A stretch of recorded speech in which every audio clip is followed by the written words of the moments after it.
Fortune hunters, what traders see in the charts for Apple, Amazon, and Alibaba. In today's cover story, virtual realities, marketing tips that really connect with customers.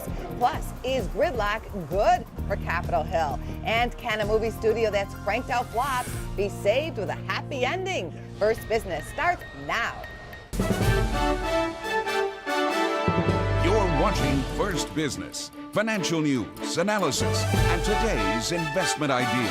Good morning, I'm Angela Miles. It's Thursday, November 6th. In our first look, a record rally. The Dow and S&P zipped to new highs. Gold sells off sharply, and oil prices revive as Republicans prepare to take control of the House and the Senate. The rally was further fueled by the ADP jobs report showing payroll growth of 230,000 jobs for October. In earnings from last night, Tesla topped expectations. Shares zoomed up $17 after the close, although Tesla is cutting its electric car sales forecast. Sales strategies are coming from McDonald's and Amazon. Reports say the McRib will be available at 75% of McDonald's locations, and Amazon is said to be testing deliveries by taxi in San Fran.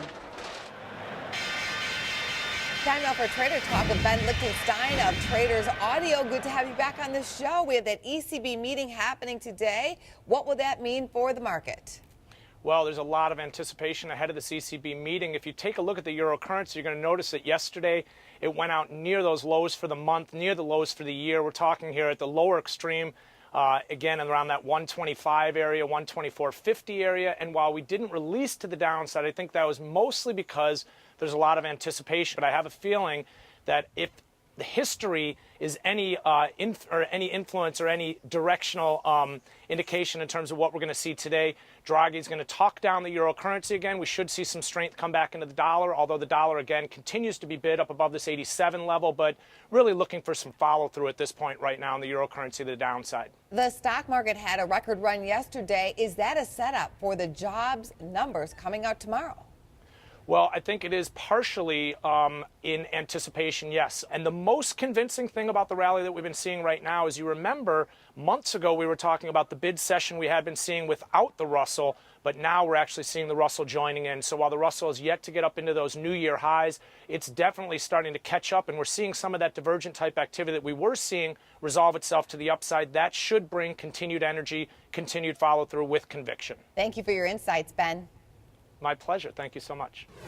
Chuck Coppola joins me now with a look beyond the midterm election. And the big question is, Chuck, can they get along? We'll see, Angie. All eyes will be watching for signs of bipartisanship as the president meets with members of Congress at the White House tomorrow. That's as congressional power shifts, with the GOP gaining control of the Senate while retaining a majority in the House. What remains a question mark is if more gridlock is ahead on the Hill. We'll see whether we can work with the president. I hope so. That's what he says, and we'll find out. I think it's fair to say that I've shown a lot of patience and have tried to work on a bipartisan basis as much as possible.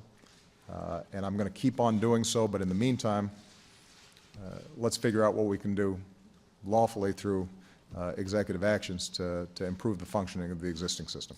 President Obama said in a news conference yesterday that the White House will move forward with executive action on immigration.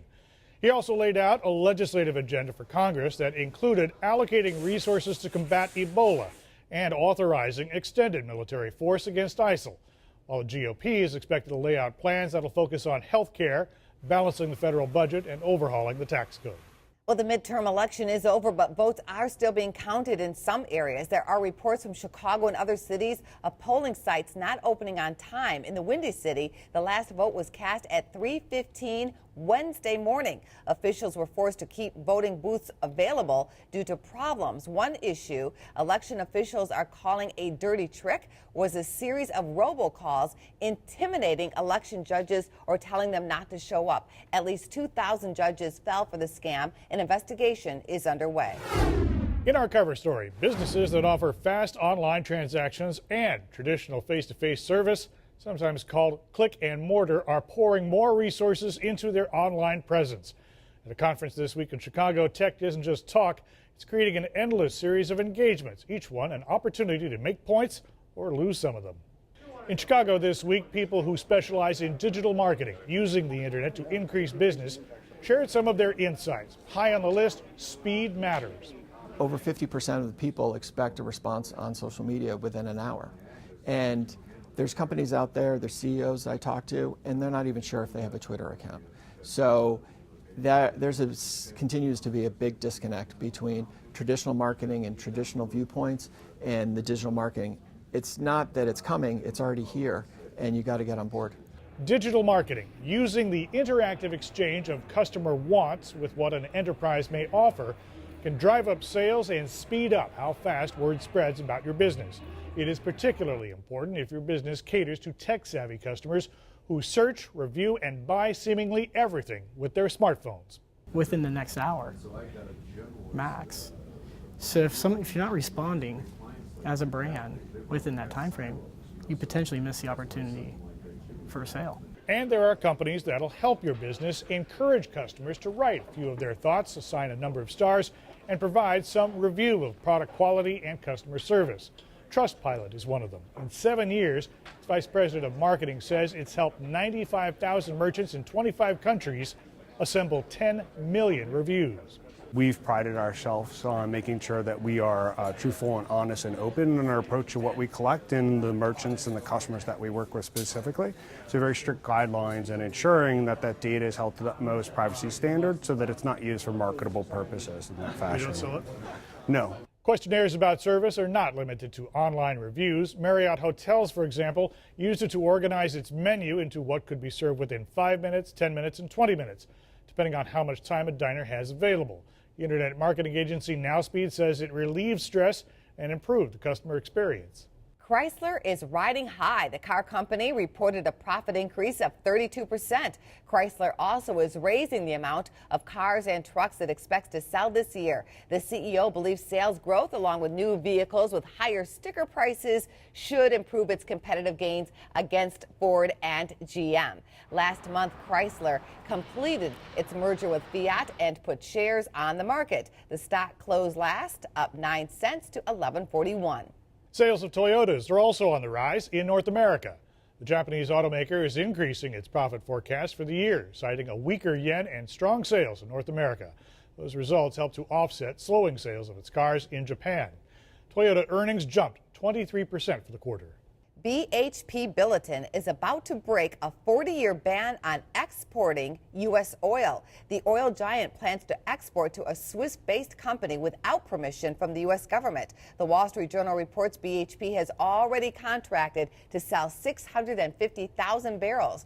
8 months ago, 2 other U.S. energy firms were given formal government authorization to sell domestic oil abroad. Oil prices are down more than 25% since June, making oil producers anxious to get their supplies out of the U.S.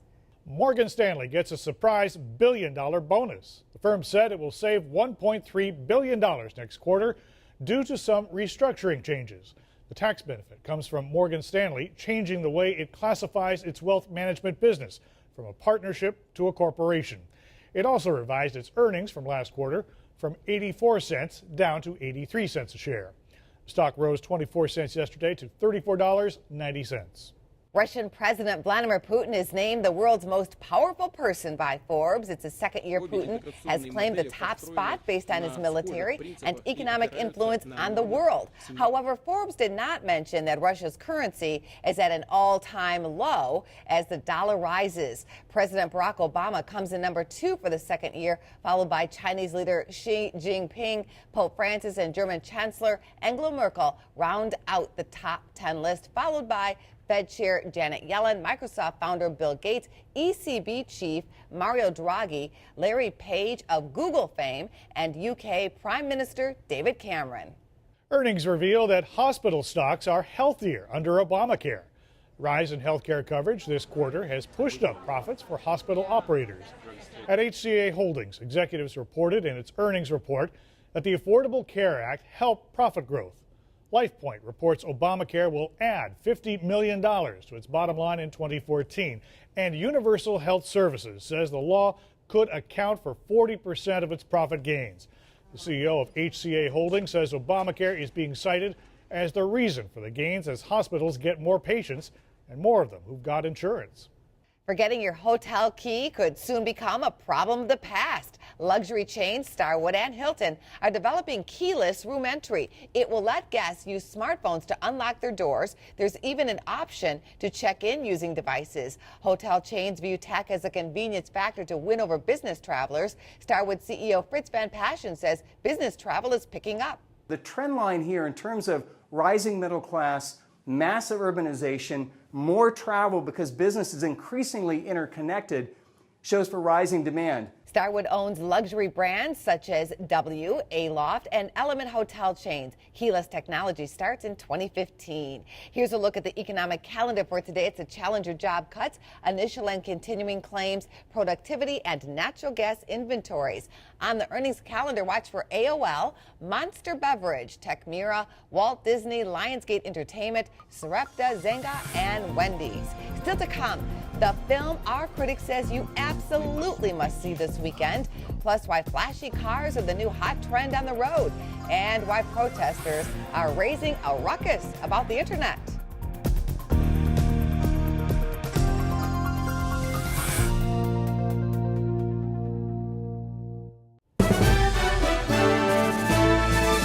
Protesters will be out in force today. They are holding what they call emergency rallies to protect freedom for the internet. The FCC is preparing to propose new rules on net neutrality. Originally, there was a proposal to create so-called fast lanes for websites. It would require charges for speedier service. According to AFP News Agency, a group calling itself Fight for the Future plans to surround government buildings in Chicago, Boston, Las Vegas, and other major cities with demonstrations. Bill Mahler steers us now toward the latest tech in cars and trucks. Bill. Now, this surprised me. Last year, consumers bought more than $33 billion in parts and accessories to personalize their cars. That's a lot of air fresheners. Well, the Specialty Equipment Market Association, they represent the companies that make these things, and they're having their national trade show in Las Vegas right now. So what's new, what's cool, what's innovative that's coming on the market? Let's find out. Micah Muzio is the managing editor for Kelley Blue Book's website, kbb.com. Micah, impress us. What's on your list of what's cool this year? Yeah, you mentioned $33 billion worth of aftermarket accessories and parts. That is a lot of money, but a huge portion of that is made up in wheels and tires. In fact, the hall that I'm standing in is filled from that end all the way to that end with just wheels and tires. In fact, I'm standing at the Toyo booth next to their new Open Country RT, and this is actually a pretty good microcosm of what the SEMA show is all about. You've got this spectacular race truck that's sort of airborne here. You've got this super beefy off-road tires, but at the same time, it's also got a 45,000 mile warranty on the tread, and it's quieter than a normal tire. And those are the kind of things that you have. You've got this super spectacular presentation, and then sort of a pragmatic thing where a lot of the parts here are things that normal people like you and I are going to wind up putting on our cars. But one of the big things that we're seeing this year is an increased presence by actual car makers. So Hyundai, for example, they brought out 5 customized cars from different car customizers, showing off their new Hyundai Sonata and Hyundai Genesis. And it's kind of an interesting way to show off a new product, is to customize it and generate some enthusiasm around it. Okay, cool stuff for customers, customizers, and regular folks like me. All right, Micah Muzio, thanks so much. Cool, thanks for having me. Coming up, a trader who's ready to slice off his chunk of Apple. Plus, how Warner Brothers keeps taking 1 step forward and 2 steps back.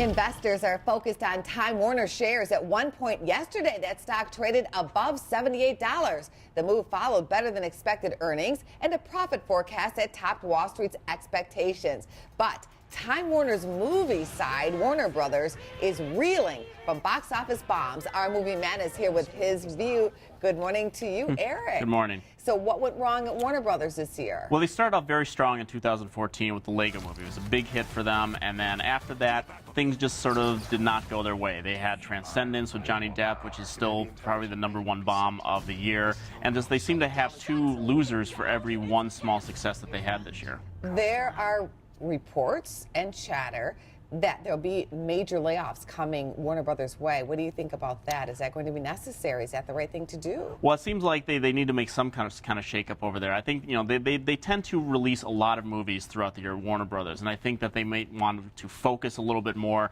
on just a few sort of big hits and a few smaller movies throughout the year instead of the abundance of movies that they release. Well, here are some of the losers for the year for Warner Brothers, starting with Dolphin Tale 2. That budget was $70 million. The total gross just $51 million, so it fell short. The Judge also had a pretty decent budget here and fell short. And The Best of Me. Well, Best of Me was a relativity film, but those are the sort of the fall losers that we're talking about there. And Warner Brothers, as you see, had the two top ones right now. All right, and then moving on to the winners, Annabelle. The Warner Brothers, that was one of probably one of their biggest successes this year, right after the Lego Movie. Also on the winners list, The Maze Runner from Fox and Gone Girl, no surprise there, was a big hit at the box office. All right, this weekend, Ouija, the Ouija board, coming in at #1 again. Surprise winner. How about that? Yeah. Coming in with $10 million, and the Nightcrawler right behind it, Theory, Gone Girl, and The Book of Life. Now, coming out this weekend, Interstellar. Yes. And Big Hero 6 from Disney. What's your pick? Well, the holiday season is upon us, and we're going to start to see the grosses are going to come up again. Interstellar should take the weekend, and this is one of the best movies of the year. It's a challenging, wonderful, beautiful science fiction movie from Christopher Nolan that I hope is going to inspire people of all ages to go out and see it. I think even parents should take their kids to it because it will inspire them. Big Hero 6 is also going to open very well. It's an animated film. It has the Disney brand going for it. Superhero connection, a sort of a superhero movie. It's not my favorite animated film of the year. I think this film starts out very well and kind of nosedives in the second half. Doesn't matter, kids are still going to like it, but I think Interstellar is the movie that people should absolutely go see this weekend. And you think it's going to do how well? I think it could do maybe excess of $70 million this weekend. Wow, that's a big number. We haven't seen those big numbers. No, and then Big Hero 6 is probably going to be somewhere around 50, 60 as well. So you're going to see two really top grosses, and you're going to see it really drop off after that. But this is the time of the year we're going to see these grosses pick up. And Warner Brothers, you know, was not having a great year. They're going to finish very strong with The Hobbit. Probably going to have possibly $1 billion opening there, not opening, but overall gross. So that's going to be very well for them. Good to have you here. Thanks, Eric. Thank you. Still ahead, what could become the next best trades in the market, according to a pro? Find out in Chart Talk.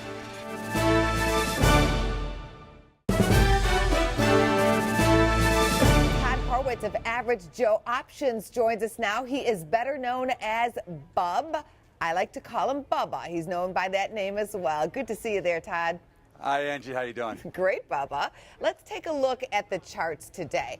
What do you see in the S&P 500? Are we stuck in a range, or are we looking at a breakout here? I think we're stuck pretty much in a range. I think if you look probably 20, 30 to the upside and a 1975 downside, and I think we'll probably trade that range for the next couple of weeks. Of course, you know, we've got the jobs number tomorrow, so we'll see how that trades out. But I think that's a pretty solid range for right now.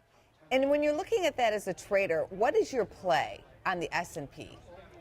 You know, as a trader, my play is to look to sell up at 2030 and then look to buy back or cover and maybe get long at 1975, because as a trader, you want to always be with the shorter term trend, because we're not investing, we're just trading, whether you're trading on 5 minutes or 20 minutes, whatever time frame you're using, that's the period you want to use and the levels of support and resistance you want to use. What other stocks or commodities or even the treasuries are places where you see decent trades forming?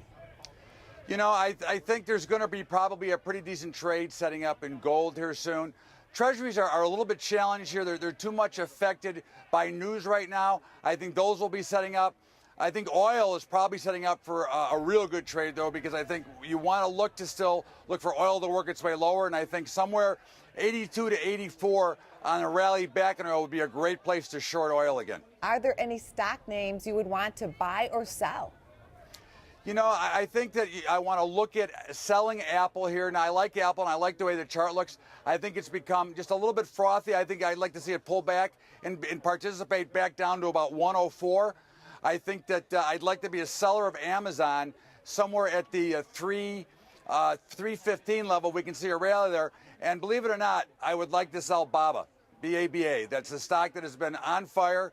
They had great earnings the other day, and I think that everybody's banking on their Black Friday, which is next week, and I think that it's going to be disappointment. I don't think they're going to make it. So I'd like to be a seller of Baba, somewhere around 110. So Bubba is selling Baba. Good to have you here today. Thanks for having me. Great to be here. It's time for us to hit the road for today. Coming up tomorrow, a Traders Unplugged Friday. Join us as the guys debate what more Republicans in office means for your money. From all of us at First Business, have a really great Thursday.